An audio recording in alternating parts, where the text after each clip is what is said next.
Mi nombre es Samantha Zapata y el día de hoy voy a exponer sobre la reproducción asexual en plantas.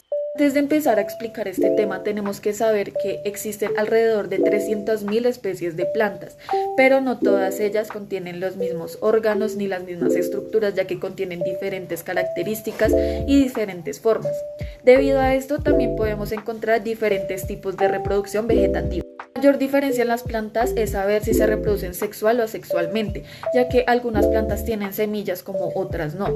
Algunas plantas necesitan de los gametos masculinos y de los femeninos. En cambio, hay otras plantas que necesitan solo de gametos masculinos o solo de gametos femeninos.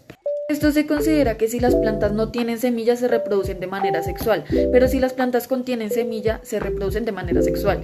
Pero en este video nos vamos a centrar cómo se reproducen las plantas de manera asexual. Bueno, las plantas que se reproducen de manera asexual tienen dos tipos de reproducción, que es la reproducción vegetativa y la reproducción por esporas. La reproducción vegetativa se da a partir de la creación de nuevas plantas de alguna de las partes de la planta madre, o sea, de la planta original.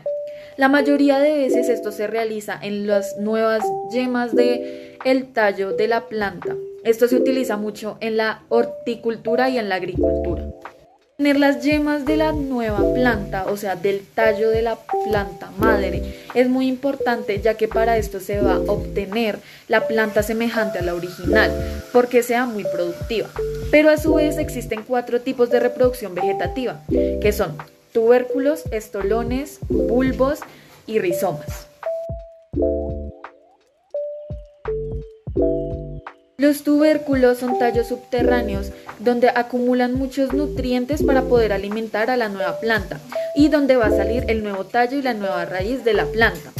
Un ejemplo de estos tubérculos son las papas.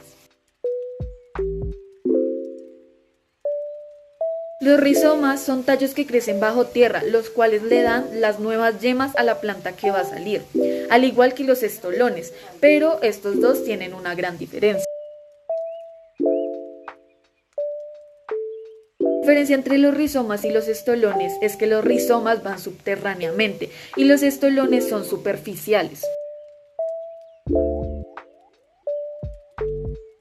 Los estolones son tallos que crecen horizontalmente por encima del suelo, permitiendo así que se creen las nuevas yemas para la creación de la nueva planta.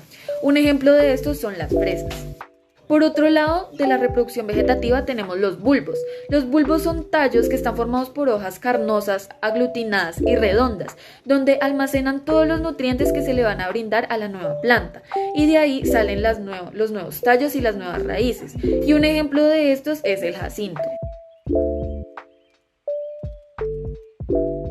Ahora vamos con la reproducción por esporas. En esta reproducción es necesario tener el gameto masculino y el gameto femenino.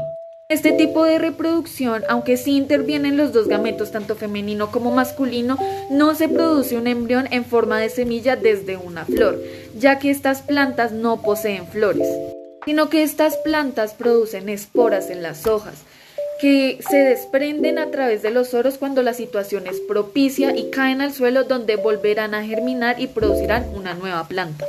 Dos ejemplos de este tipo de reproducción en estas plantas son las plantas que tienen esporas en las hojas, o sea, los helechos y los musgos. Cabe aclarar que la reproducción sexual en estas plantas se suele dar en plantas no vasculares, o sea, que no tienen raíces, no tienen tallos, no tienen vasos que conduzcan la savia. En la reproducción asexual no hay intervención de los dos gametos, o sea, no hay variabilidad genética, lo que significa que las plantas hijas saldrán idénticas a la madre. Para concluir este tema les voy a dar una breve explicación de lo que son las plantas briófitas y pteridófitas. Primero con las briófitas. Las briófitas son plantas simples, son pequeñas y son de las más primitivas, con una amplia distribución, pero ayudan a fijar el CO2 y la formación del suelo. Estas plantas ayudan a estabilizar el suelo y reducir la erosión. por último, las pteridófitas, también conocidas como helechos, que son plantas que no producen ni semilla ni flores, pero su reproducción posee caracteres muy primitivos.